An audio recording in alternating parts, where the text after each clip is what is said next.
So welcome back to Elevated Duty Podcast. This is another week of more knowledge, more interviews. Yes. So on this week, we have someone that I personally had interviewed before when I was the temporary Colorado Army National Guard PAO up there in Joint Forces Headquarters. Mm-hmm. Welcome to Elevated Duty Podcast, Chief Flores. Welcome, Chief. Thank Flores-Lloyd. you. Thank you. I'm so happy to be here. So one thing I want to mention is two podcasts ago, Brigadier General Brandy Rogers Yes. called out Chief Flores that it was with me backstage. And, that was fast. I think that's the fastest call out we got in the podcast, right? It was very fast with General Rogers here, and then being able to challenge you, ma'am, to come on the podcast. And you were in the room at the same time, so you got to see it happen. I think you heard me in the background. I think we did too. Yeah. So exciting. yeah, I'm glad because since I conceived the idea, I don't know why I thought, pilot, you gotta be Colonel Angan, and that was our first interview. Yeah, pilot episode. And I told him, like, hey sir, like, this is your podcast. Like, anytime you want to come in, tell us anything to the troops or recruiting or put out information, let me know, and then we'll make time and step in. But then I mentioned this idea to Chief Flores, and she's like, yeah, we'll do it. We'll do it. And then we had a date. We did. And unfortunately, I became under the weather. I got sick. I was really sick and had this cough. And I just could not. Yeah. I could not do it. And on that same week, you also were sick. Yeah, it's springtime. I think people get coming out of winter and Absolutely. all the crud in the air. So Yes. I'm so glad you're doing better, ma'am, and Thank welcome. you. I know and you I'm said glad you're doing better too. yes, thank you. I know you said that if you're coughing today, we'll have Sergeant Rivera cut it out, but you sound amazing. Well, thank you. Yes, Thank ma'am. you. I feel much better. Very glad. Much better. That's great to hear. So so people don't know. So when I came here and they, I'm like, Colorado is far from Puerto Rico. Mhm. Oh, yes. So,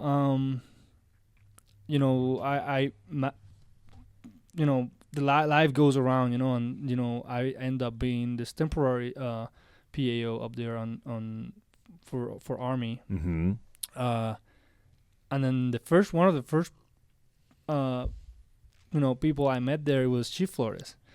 And then Chief asked me, where you from? I'm like, Puerto Rico. And she's like, I'm from Puerto Rico. I'm from Ay Bonito. So I want to go into that, Chief. You're a Hispanic from Puerto Rico. I am. I'm Hispanic, Latin, Caribbean, whatever you want to call it. But I'm very proud of my culture.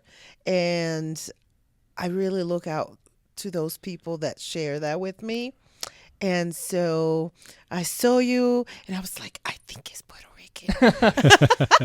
And so I asked, and I like to share that. Did I sound Puerto Rican? I don't know that accent.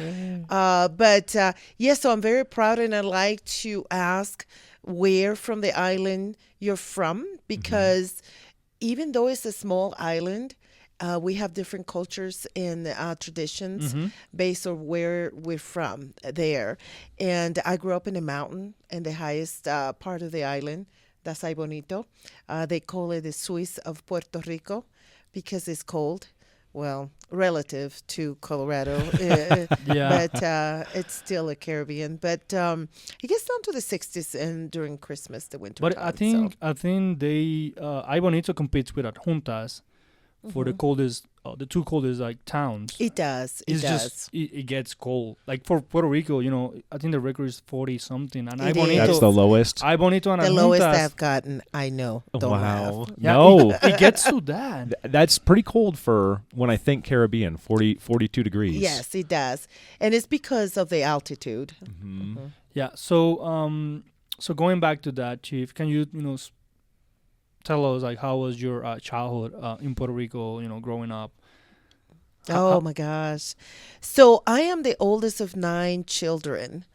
Um, Good Catholic upbringing. Uh, and you would think that it was hard because we grew up in a rural area, but we didn't know any better, so we we loved it. It was a great childhood, outdoors all the time. Um, my dad ran a farm, and he had cows and horses, pigs, turkeys, chickens. He also trained roosters. Yeah. Cockfights are, Yeah, are that's- Oh, wow. something They- yeah. in Puerto Rico. It's so still legal, yeah. so my father trained them, and so I grew up in that environment. When I say rural, it was very rural. We did not have a bathroom. We had an ad house until I was about 12, and we moved, and that's when we were able to have a running toilet. So, but it wasn't. I didn't see it as something that we lacked. It was just part of my upbringing. So it ingrained in me a lot of work ethic and Yes. love for life. So, and then, from there, my dad was ill when I was about 12. And so we had to move into what I call a regular home with a toilet. So we did. And so from there, I moved to New York City when I was 17. I went to live there.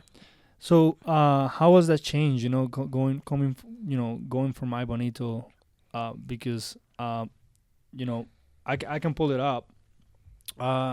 Ay Bonito is a rural town. You say is the midtown? Is the south It's about center of the island. south Okay. center, right? Mm-hmm. It's, It's in the highest peak in the island of Puerto Rico, Okay. and that's why it gets cold Yeah. during the winter time. But it's a beautiful town, very dense.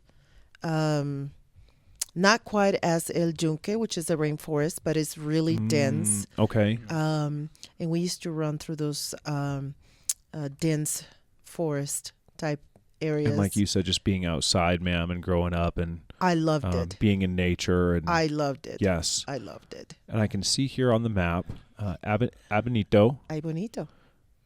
yeah, Now- it's not showing yet over here. Now we are. There we go. Now it's showing. Okay. And can we zoom out, San Rivera, Yeah. so I can see? Yeah, I'm gonna show the satellite, so people can see like the. So And it's- so that's home, ma'am. That is what I grew up. There's certain barrios in the town, Okay. and I grew up in the barrio Asomante in the town of Ay Bonito. And beautiful, beautiful town. Oh my gosh. I would love to go back over there. Unfortunately, the economic stability Yes. in the island is difficult. And that's what drove me to leave the island at the age of 17, looking for better opportunities. Yes, ma'am. I was lucky enough to watch with Sergeant Rivera his interview with you during the Hispanic Heritage Month. Yes. And it's interesting to hear more detail. That was such an amazing interview, but it was so fast. For both of you, what is what's the difference coming to stateside here in the continental United States and the culture surrounding the National Guard and the military in general versus back home in Puerto Rico? So the culture of the National Guard is very family oriented. Although I have to say, I was active duty when I joined the military. Mm-hmm. When I moved to New York City, I went to school there. It was difficult. I was a broke college student, Sure. and so that drove me to join active duty.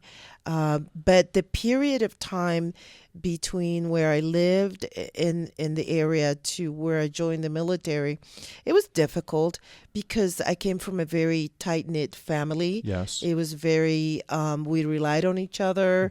And not just my immediate family, brothers and sisters, but my aunts and uncles and cousins were very tight knit. That's how the culture is in Puerto Rico. And so it was a little different in Right. New York City. So that was a big culture shock. So I struggled with that a little bit. Sure. And I remember on the previous podcast, you were talking about it was your dream to attend college. Yes.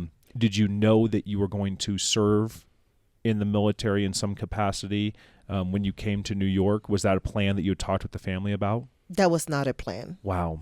That was not a plan. I remember going to college. It was snowing. It was a snowy day in New York. And like I said, I was a broke college student. I didn't have enough money to take the bus to the college, so I had to walk. And so I was very cold. And when I walked through the doors of the college, the heat hit me, and I felt the contrast between the cold and the heat. And I remember that vividly because it made such an impression on me. There was a recruiter at the college, and I walked past the recruiter. Active Army recruiter. Active Army recruiter. And I turned around and I asked him, are they going to teach me English, like good English? I did not speak English very well back then. It was really broken. And am I going to get a decent paycheck? And so the recruiter gave me some options. And so I decided to join active duty. And I will say I was the only Hispanic woman in my company. No one in my company spoke Spanish at the time. Really? So it was a difficult, it was a struggle. I had to work very hard to complete my basic training with a very limited English that I had at the time. So now that I hear that, I don't want to, put you on the spot with your age. So what age did you join? I was 19 years old when But what a year? So I raised my hand in June of 1988. Okay. And then I had a delayed entry program, which at the time was an option. Yep. So you can go to the basic training followed by the AIT, which is your job, so they can be back to back. Sure. Mhm. So in order for that to work out, I had to do a delayed entry. So even though I raised my hand in June of 1988, I went to basic training in February of 1989. Okay. So I had about 8 months of delayed entry, and I went to Fort Dix, New Jersey, learned to be a finance specialist in active Army. I did that job for almost 6 years. And at that time, I had a small family. I married, I had 2 small children. Yeah. And so active Army was not going to work with our family dynamic at the time. So I took a small break, close to 2 years. I finished my education, used the GI Bill for that. Good. But I missed the camaraderie. I missed the tightness of the military, and I just had to come back. So going back to the year you joined is because I want to, when I joined, our like demographics in basic training was like so different to yours. Like you were the only Hispanic when you went there, like the only Spanish, because probably other Hispanics were there, but they don't spoke Spanish or whatever. I think we had like 40 something people. We were 7 Puerto Ricans in our basic training. Wow. We had Mexicans, we had like Colombians, people from Guatemala. It was crazy. It was like, so now like you can see like how good the military has gotten into the diversity portion, that we are getting more diverse.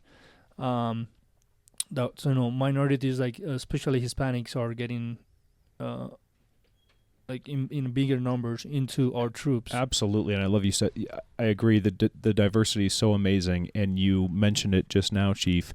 That camaraderie and that brother and sisterhood. Absolutely. And it doesn't matter the walk of life you come from, because we all stand side by side and work together and live together and serve together.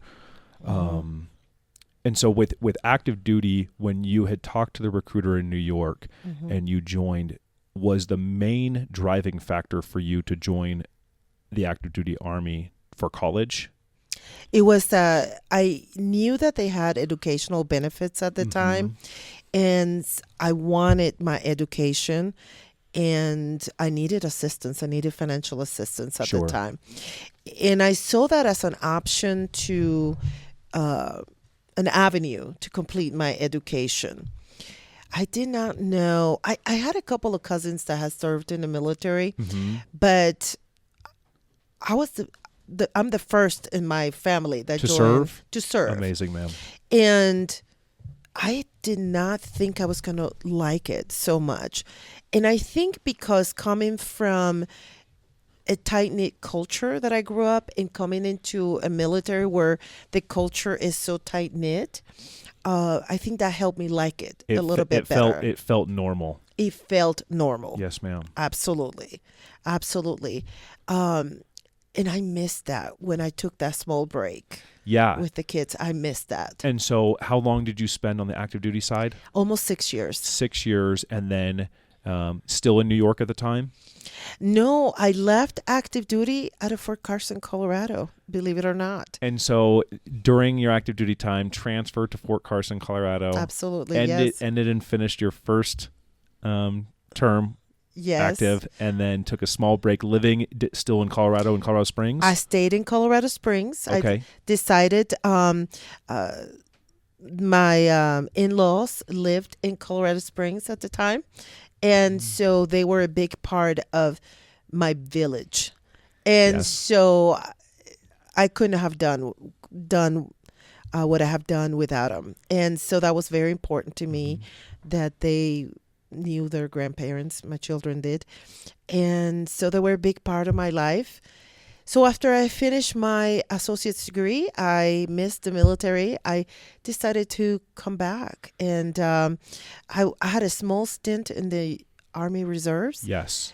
That didn't work for my family dynamic because of the distance with the unit.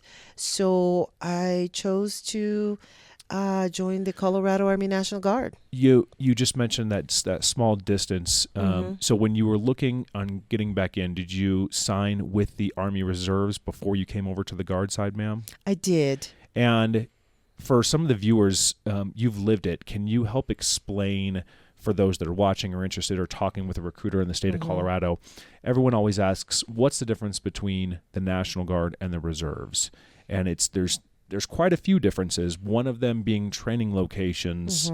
Can you talk about that and your experience and why you had to make that switch to come to the Guard side? Yeah, so being in the Army Reserves, first of all, the location, there weren't, at the time, there weren't units near the Colorado Springs area where I could go into. In the reserves, even though that you may be in the state, for me, they could transfer me anywhere. That I didn't know before I joined the reserves. Once I realized that having a small family, that was not going to work. But I still wanted to serve. So I looked into the Colorado Army National Guard, and that was the best option for me. I could still serve. I didn't have to move anywhere. I could raise my family. And that was the best of all worlds for me at the time. Was it difficult or challenging, or was it pretty easy process? We have a lot of active duty soldiers that are currently in the IRR, the Ready Reserve. They finished their first contract, but they still have an obligation to the United States military for the remainder of their time. Or those, in the reserves or active duty switching over to the Guard. Was your experience pretty smooth? It was. I had a really good recruiter at the time, and she assisted me with all the paperwork. She kept me informed of everything that I had to do. Because I had a small break, some of my dates administratively had to change, some of my service dates. But she was very open with me, told me what those changes were going to be. And that made my experience very seamless. Very glad seamless. to hear, ma'am. Yes. That's great. Yeah, I came also from the reserve, and I think Yeah. it was the same. And my recruiter was Sergeant Klaus, Mm-hmm. which is currently still a recruiter. So shout out to Sergeant Alex Klaus up there in Aurora. And again, I think the process that to change, especially from reserve or IRR to National Guard, is pretty straightforward. And Yeah. And as long as I think the hardest part for some like people trying to change is the 368. Conditional release. Yeah, but then as for me it was easy. My command was like pretty expedited with that because they knew it's at the end is for career progression. Right. And then it's like, hey, we cannot stop the career progression for this soldier. And you had good communication with your Yes. unit. Yeah. That So helps. it was pretty fast. So going back to when you joined the guard, you joined the guard doing this same MOS as you joined in the active and reserve. No. So I was a finance specialist, like I mentioned before. They did not have that MOS for me at the time. So I was offered a clerical position that was similar. So I accepted that position. And I started my career in the Colorado Guard at the Regional Training Institute, which is the schoolhouse. Yeah. We call it the schoolhouse. Yeah.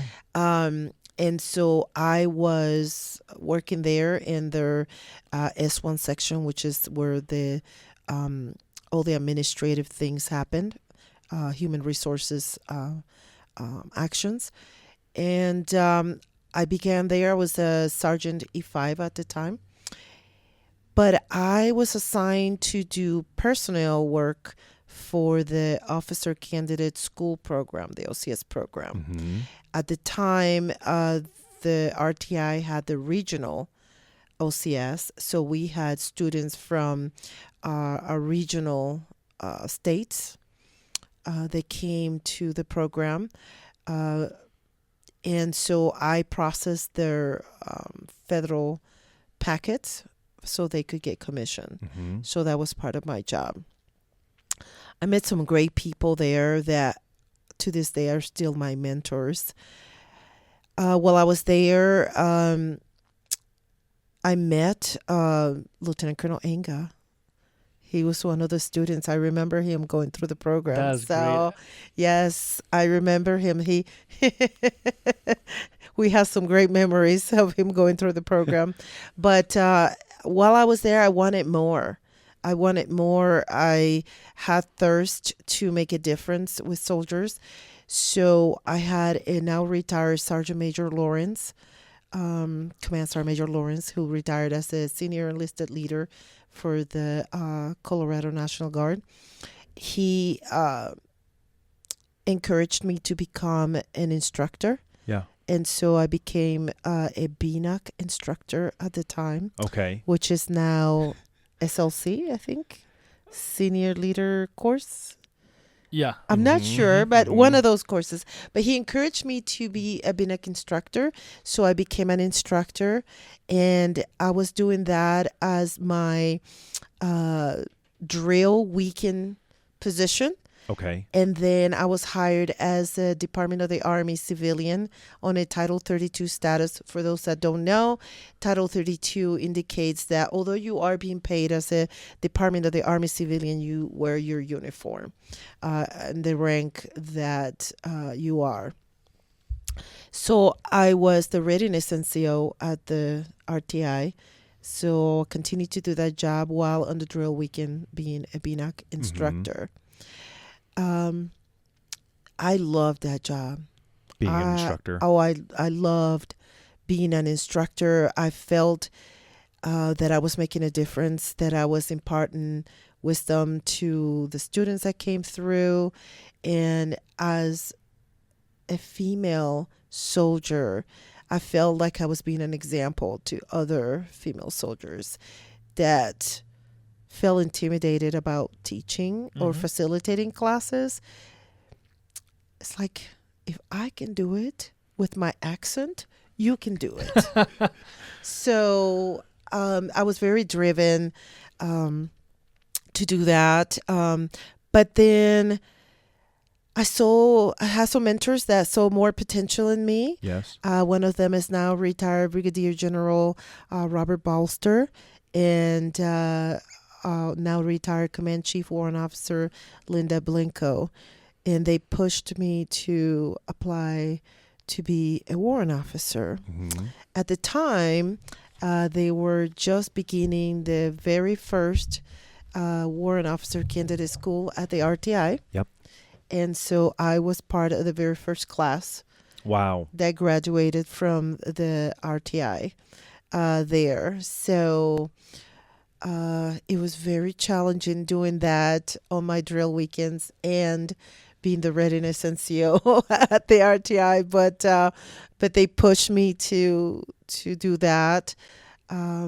Now, working as an instructor, ma'am, and seeing the schoolhouse and being a part of that culture and that environment, you saw OCS, Yes. regular commissioned officers, and then Yes. also now being pushed into the warrant officer side. For our listeners and viewers and those thinking about the military, that's always a big question as well. Yes.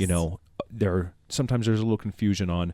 There's the enlisted side, and then there's the officer side, and then the warrants are kind of somewhere in between. lean on both. Can you tell our viewers and listeners what made you choose the warrant officer path over regular commissioned OCS, and then the differences between the two? Yes, that's a great question. Thank you for asking that. So officers are more generalists. Where the warrant officers have a clear career path and they are subject matter experts on their field. Okay. And we serve as advisors for the commanders and leaders in order to make better decisions in whatever it is that they have to work on.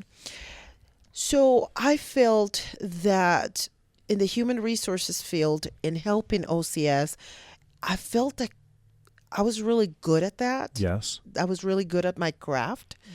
And so I wanted to explore that a little bit more. I also like teaching. And so as a warrant officer, I could be a mentor to other enlisted. I could teach others how to be better at their craft. Sure. Particularly in the human resources branch. And so I felt that the warrant officer area, for me, it was what was going to help me be a better soldier, a better mentor to others. I love that. So Yes, ma'am. that's where my calling was within the military. And advising commanders to make better decisions is also something that fills me as an individual. Yeah, I love that, ma'am. Yeah, that's great, and it's crazy that a lot of people don't know that, like, probably your MOS as a warrant officer career path, that you can follow and strive to be like an expert within your own. I'll call it niche, but your own MOS. So that's what. So you went from being an enlisted to being a warrant officer. How was that path? How was walks? How was that? How was that warrant officer path? Especially for the first inaugural, right, ever? It was for the state of Colorado. Sure. Yes, for the state of Colorado. It was the second year that the National Guard had done the reserves or the drill WOCS, but the first one in the state of Colorado. As a matter of fact, there's only 2 of us left of that class still serving. Wow. Yes. So that I made it to Sergeant First Class, E7. Okay. And I was enlisted for 16 years. I loved working with soldiers, and I knew I was going to miss that. But in order for me to grow and give of what I'm good at, I had to take that transition. And I'm glad that others saw that in me, because sometimes you are your worst critic. Sure. And you don't see that. So they saw that in me, and that transition was a little bit difficult at the beginning. I stayed at the RTI as a warrant officer, and I realized that in order for me to grow, I had to take a different path. I had a different location. So I transferred to Joint Forces Headquarters, so that I could grow as a warrant officer and really be in a different environment. But the transition, I knew this is what I wanted. Although it was difficult, it was challenging physically and academically, because you have to learn a little bit more than you are as an enlisted. It was worth it. It was worth it to me. Do you think, you said you were an E7 Sergeant First Class when you made the decision and were guided to go through Warrant Officer Candidate School. How important was the leadership style that you had developed on the NCO side? Did that help you? Oh, absolutely. Absolutely. I think had I not had that leadership style or developed those skills as an enlisted, I would not have been as successful in the program. I believe that to be a good warrant officer, you have to be a good non-commissioned officer. Without that, you would not be as successful. And I encourage young NCOs that are considering becoming a warrant officer to spend time as a non-commissioned officer, to spend more time, develop those skills, be good at your craft. I was enlisted for 16 years before I took that step. Right. And that made a huge difference. Take your time. Don't be in a hurry. And also developed relationships, because those will come in handy as you grow in your warrant officer career. Yeah, that's amazing advice. So on your path from Warrant Officer 1 to Chief Warrant Officer 4, what was the hardest, part or memory that you think you're like, oh, that was hard, or like assignment, or anything comes to your mind, or you think was like smooth? Well, no, it's never smooth. I have had a lot of bumps in the road. My mentor, now retired General Bolster, encouraged me to take a position as the staff judge advocate paralegal. And I did that as a technician, in a technician capacity, as a DA civilian. I was still a human resources warrant officer on the drill side. But that experience challenged me, because that was a job that I've never done before, but a job in which my human resources skills helped me be successful. And I love researching, I love reading, and I was able to learn the job. I went to some classes, paralegal classes that were offered, and between those classes and my ability to understand regulations and having a grade a couple of JAGs that mentored me, I was able to be successful in that job. I enjoy that job. And it helped me grow better as a human resources technician, because now I'm getting to see the branch a little bit broader. And those opportunities, those experiences allowed me the opportunity to apply for a job at the National Guard Bureau, in which I accepted a job there as a human resources technician in 2013 And that's in Washington, D.C., ma'am? in Arlington, Virginia. Arlington, Virginia. Some people call it the DMV area. DMV The DMV is area. DC, Maryland, Vermont, right? Virginia. Virginia. Sorry, I don't know why I yes. said Vermont. And so Vermont is all the way. applied and selected for that position and moved out? I moved there. How was that experience? That was another culture shock. Because Colorado and the Colorado Guard family here was such a tight-knit family. And going over there, that was a much more broader political experience. You see things from the 54 states and territories capacity, where here you focus on the state. So to see things from a broader perspective, I thought I knew a lot. I still had a lot to learn when I went there. But it was a great, great experience that I had, and one that allowed me to be a better asset to the Colorado Guard once I came back. Amazing. So I want to go back to something you mentioned when you went to the paralegal job, that you didn't knew anything about that. Like it was a challenge for you because you had to learn a lot of stuff. And Sergeant Parisi mentioned that on his podcast. Yep. It's like so I don't know if you saw that podcast with Sergeant Parisi. He's an RTI. He's an instructor as BLC well. At the instructor at the RTI. So he mentions is like nowadays we expect we don't expect soldiers to know everything, but to look for the answer. And you like NCOs will be into a position that they will be challenged to learn, even though they don't know or is not their they don't even went to school for a specific job, And you did that as a warrant officer when you went to that job. And I think that you mentioned the word environment. That environment led me to get that NGB job.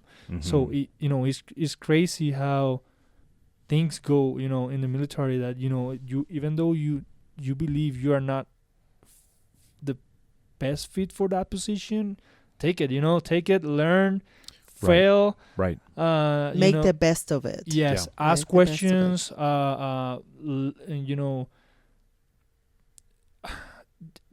did this essay when I was on BLC. Is like the follower. You need to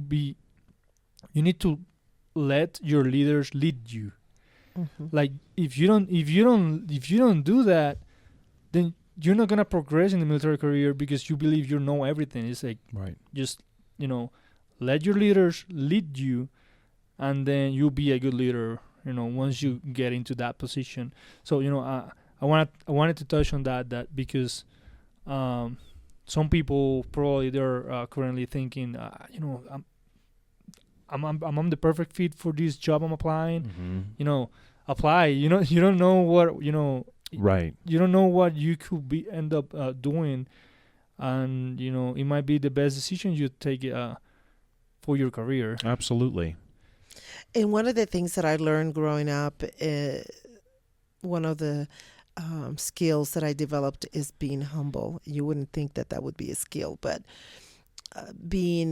growing up in I wouldn't say poor, but a challenging environment taught me to be humble. And being humble teaches you that sometimes you follow.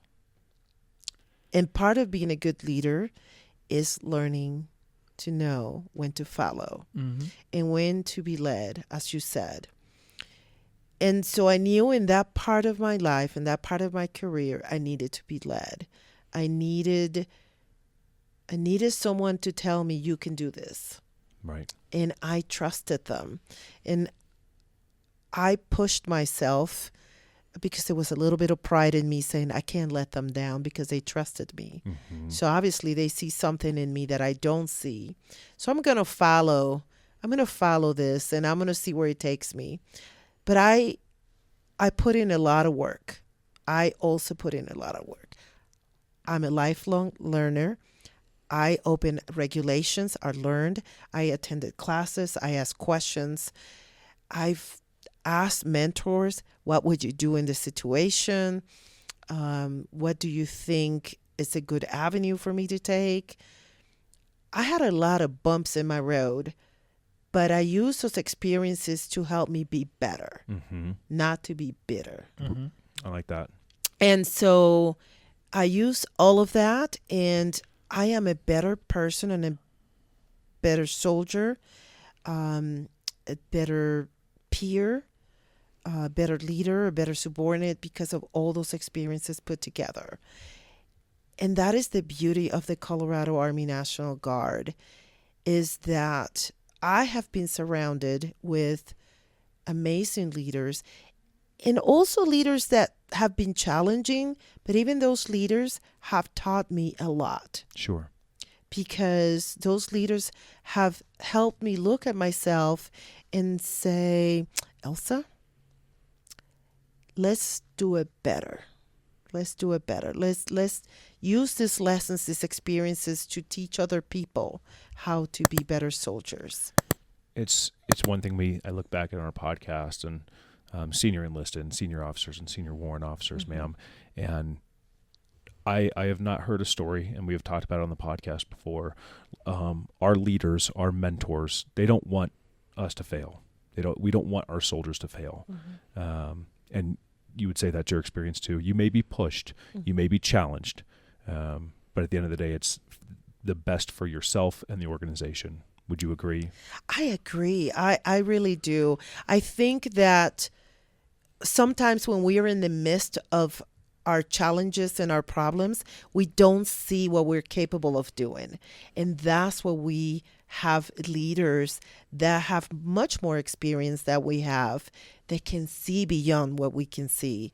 And that right there is what we need, is someone that says, you can do this. Trust me. Right. You can do this. So now that you mentioned that about leaders and your position as the secretary to the general staff, right?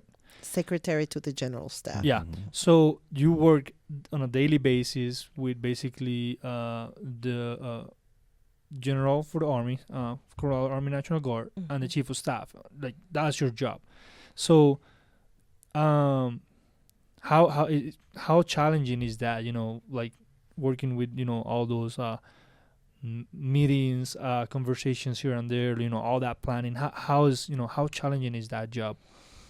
It is challenging. I have to stay on my P's and Q's all the time. Sure. As some people say.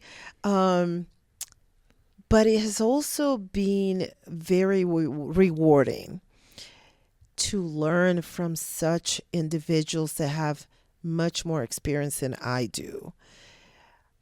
I grow every day in that position. It's taught me to, again, be a better soldier, be a much better warrant officer, and to be a much better person.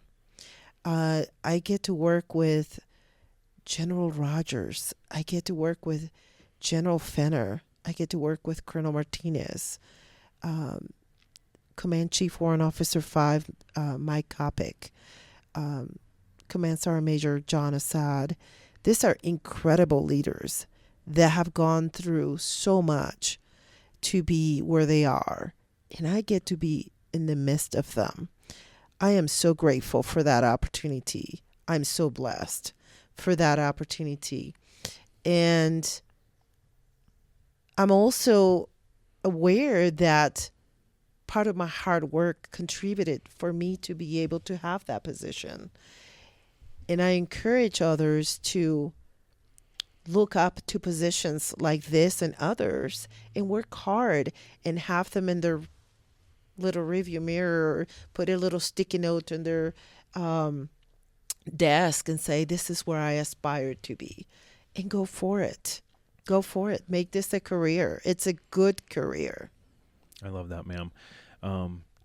Would you mind going in a little bit of depth and explaining, especially for the junior enlisted soldiers, right, that are maybe just starting their career here in the Colorado Army National Guard, or individuals listening that have not yet made that decision to join our team? There's sometimes a disconnect, especially early on in your career, especially as an enlisted soldier first. As you know, when you would look up to our command staff right now at Joint Forces Headquarters and your position and what you do on a daily basis and what our senior leaders do, senior officers and senior enlisted throughout the state, can you just give us, in your words, the best description of what life is like at that level and how it's being guided for our junior soldiers so that they understand the difference? Absolutely. So at the level that I'm at the command level, a lot of decisions are being made. And those decisions are for the missions that are at stake, for the betterment of our soldiers, people first, always people first. For readiness, for modernization, they're making those decisions at that level. And those decisions are communicated all the way down to the junior level, right?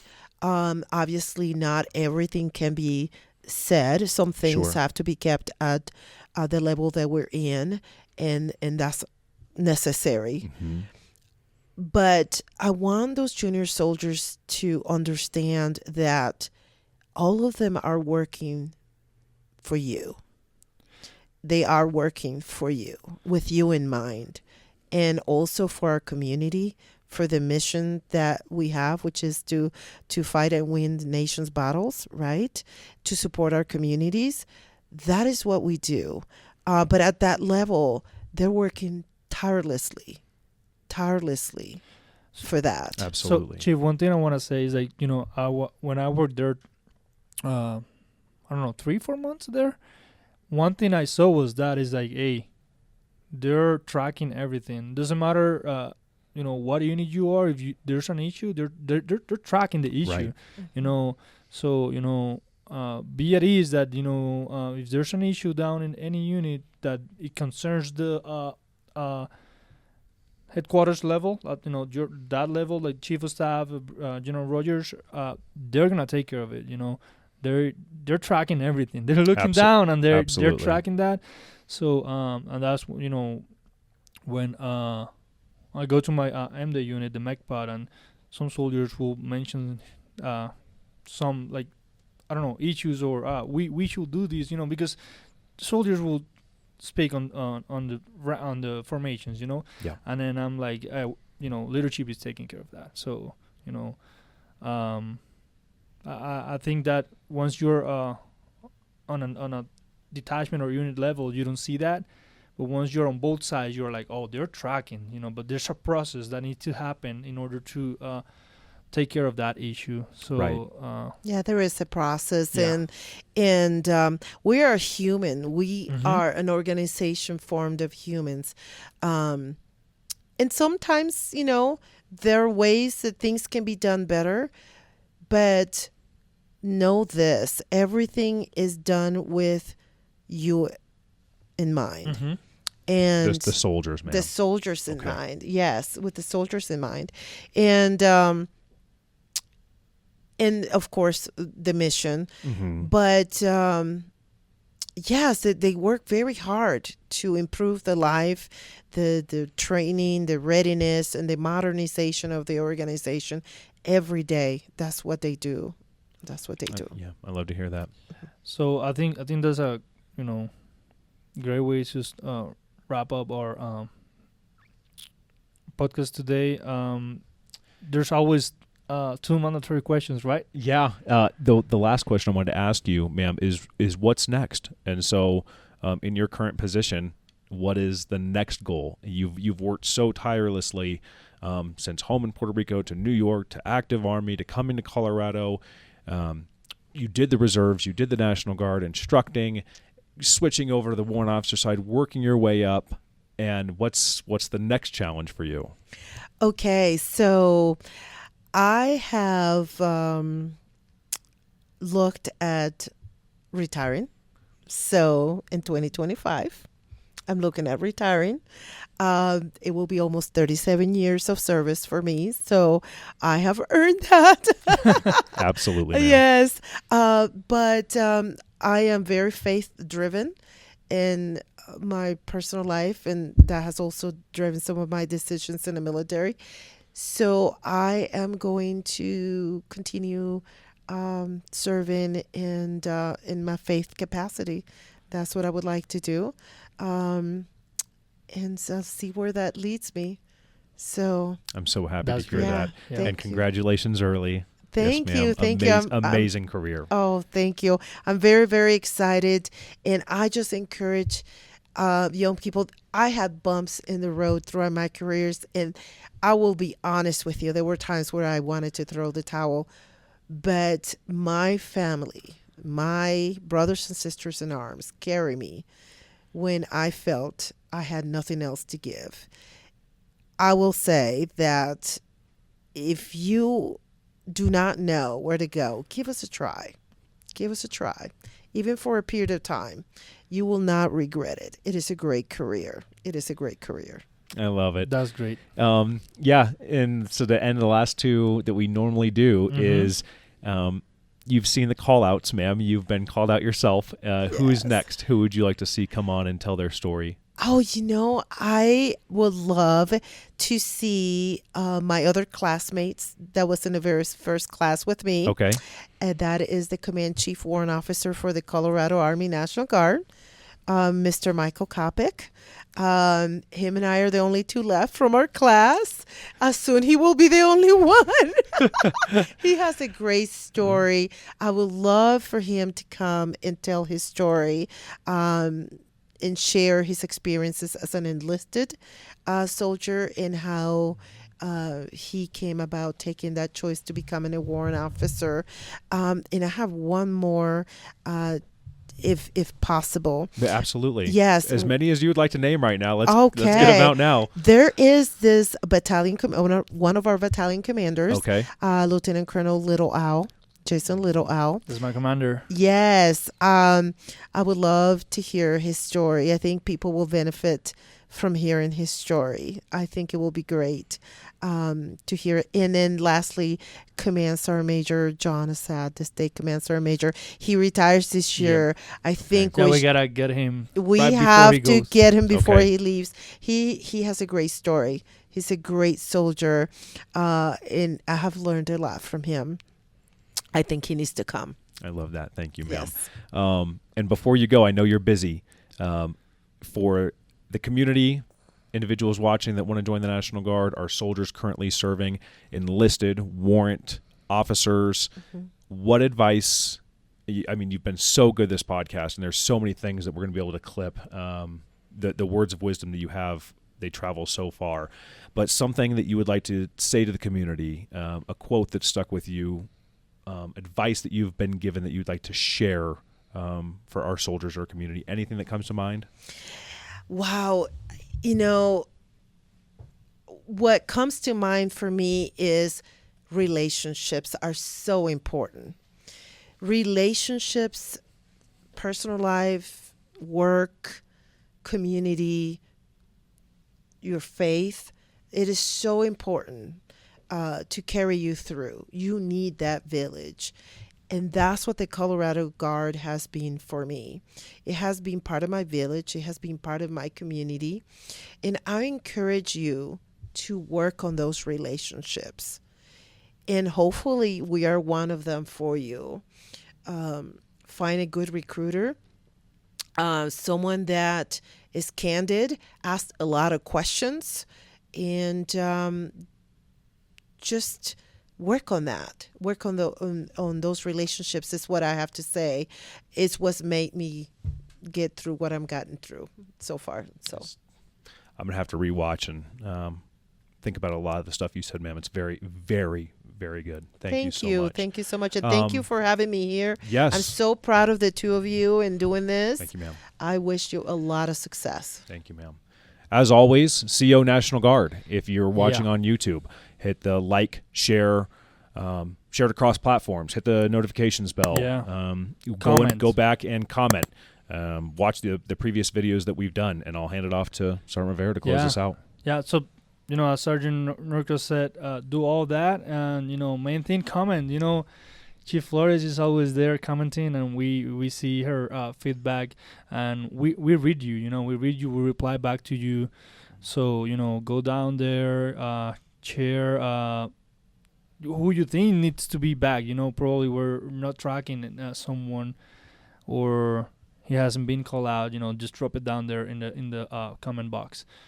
Again, Chief, thank you for coming here. You're welcome. Looking forward to that retirement party. Yes. I think that's the end goal for all of the military members. Retirement. Absolutely. Should be. As long as we enjoy the path and the career, it will be good, and it will be an amazing experience. So again, thank you for watching. All right. Thank you, We're Chief. out. Welcome. Chief, you are amazing. You are fun.